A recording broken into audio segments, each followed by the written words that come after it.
લોકમત ન્યૂઝમાં આપનું સ્વાગત છે। 26મી એપ્રિલે યોજાનાર સ્થાનિક સ્વરાજ્યની ચૂંટણીમાં હવે ગણતરીના દિવસો બાકી રહ્યા છે। આવતીકાલે ફોર્મ ભરવાનો પણ છેલ્લો દિવસ છે, ત્યારે રાજકીય પક્ષો દ્વારા અને અપક્ષો દ્વારા આજે ફોર્મ ભરીને પોતાની ઉમેદવારી નોંધાવી હતી। જે લોકો બાકી રહ્યા છે તેઓ હવે આવતીકાલે ફોર્મ ભરશે। વડોદરા તાલુકા પંચાયતની 30 જેટલી બેઠકો માટે અને જિલ્લા પંચાયતની 7 બેઠકોના ઉમેદવારોના નામના ક્લિયરન્સ કોંગ્રેસ દ્વારા આપી દીધા છે।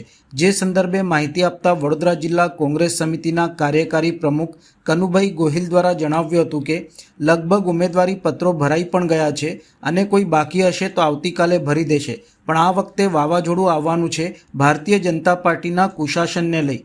તેમણે વધુમાં જણાવ્યું હતું કે અમારા બધા જ ઉમેદવાર જીતશે। હવે આવતીકાલે ઉમેદવારી ફોર્મ ભરવાનો છેલ્લો દિવસ છે અને 26મીએ ચૂંટણી યોજાશે, ત્યારે ચૂંટણી પરિણામમાં મતદારો કોને ચૂંટી લાવે છે તે તો હવે આવનાર સમય જ કહેશે।